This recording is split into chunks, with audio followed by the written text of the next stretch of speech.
1999ರಲ್ಲಿ ಸೇತು ಅನ್ನೋ ತಮಿಳು ಸಿನಿಮಾ ಬಂದಿತ್ತು. ಈ ಒಂದು ಸಿನಿಮಾನ 2001ರಲ್ಲಿ ಹುಚ್ಚ ಎಂಬ ಹೆಸರಿನಲ್ಲಿ ರೀಮೇಕ್ ಮಾಡಲಾಗಿದೆ.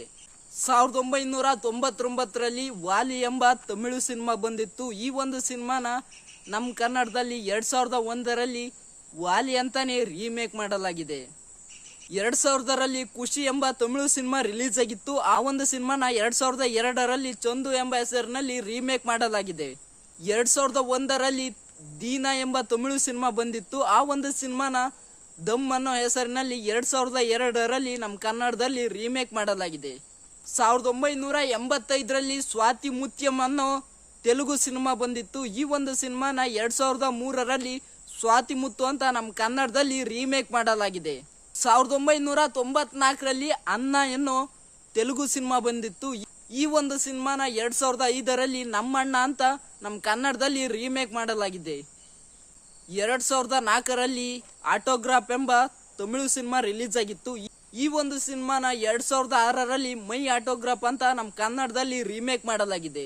2006ರಲ್ಲಿ ವಿಕ್ರಮ್ ಮರುಡು ಅನ್ನೋ ತೆಲುಗು ಸಿನಿಮಾ ಬಂದಿತ್ತು. ಈ ಒಂದು ಸಿನಿಮಾನ 2009ರಲ್ಲಿ ವೀರ ಮದಕರಿ ಅಂತ ನಮ್ಮ ಕನ್ನಡದಲ್ಲಿ ರೀಮೇಕ್ ಮಾಡಲಾಗಿದೆ. 1995ರಲ್ಲಿ ಸದಿರಾಮ್ ಅನ್ನೋ ಮಲಯಾಳಂ ಸಿನಿಮಾ ಬಂದಿತ್ತು. ಈ ಒಂದು ಸಿನಿಮಾನ 2010ರಲ್ಲಿ ನಮ್ಮ ಕನ್ನಡದಲ್ಲಿ ತೀರ್ಥ ಎಂಬ ಹೆಸರಿನಲ್ಲಿ ರೀಮೇಕ್ ಮಾಡಲಾಗಿದೆ. 2010ರಲ್ಲಿ ಸಿಂಗಮ್ ಎನ್ನೋ ತಮಿಳು ಸಿನಿಮಾ ಬಂದಿತ್ತು. ಈ ಒಂದು ಸಿನಿಮಾನ 2011ರಲ್ಲಿ ಕೆಂಪೇಗೌಡ ಎಂಬ ಹೆಸರಿನಲ್ಲಿ ರೀಮೇಕ್ ಮಾಡಲಾಗಿದೆ. 2007ರಲ್ಲಿ ಲಕ್ಷತ್ತಮ್ ಅನ್ನೋ ತೆಲುಗು ಸಿನಿಮಾ ಬಂದಿತ್ತು. ಈ ಒಂದು ಸಿನಿಮಾನ 2013ರಲ್ಲಿ ವರದ ನಾಯಕ ಅಂತ ನಮ್ಮ ಕನ್ನಡದಲ್ಲಿ ರೀಮೇಕ್ ಮಾಡಲಾಗಿದೆ. 2013ರಲ್ಲಿ ಮಿರ್ಚಿ ಎಂಬ ತೆಲುಗು ಸಿನಿಮಾ ಬಂದಿತ್ತು. ಈ ಒಂದು ಸಿನಿಮಾನ 2014ರಲ್ಲಿ ಮಾಣಿಕ್ಯ ಅಂತ ನಮ್ಮ ಕನ್ನಡದಲ್ಲಿ ರೀಮೇಕ್ ಮಾಡಲಾಗಿದೆ. 2012ರಲ್ಲಿ ಓ ಮೈ ಗಾಡ್ ಅನ್ನೋ ಹಿಂದಿ ಸಿನಿಮಾ ಬಂದಿತ್ತು. ಈ ಒಂದು ಸಿನಿಮಾನ 2016ರಲ್ಲಿ ಮುಕುಂದ ಮುರಾರಿ ಅಂತ ನಮ್ಮ ಕನ್ನಡದಲ್ಲಿ ರೀಮೇಕ್ ಮಾಡಲಾಗಿದೆ. ಇದಾಗಿತ್ತು ಕಿಚ್ಚ ಸುದೀಪ್ ಅವರು ಯಾವ್ಯಾವ ಸಿನಿಮಾಗಳನ್ನ ರೀಮೇಕ್ ಮಾಡಿದ್ದಾರೆ ಅಂತ. ಹೊಸದಾಗಿ ನಮ್ಮೊಂದು ಚಾನಲ್ನ ನೋಡ್ತಾ ಇದ್ರೆ ದಯವಿಟ್ಟು ಸಬ್ಸ್ಕ್ರೈಬ್ ಮಾಡಿಕೊಂಡು ಸಪೋರ್ಟ್ ಮಾಡಿ.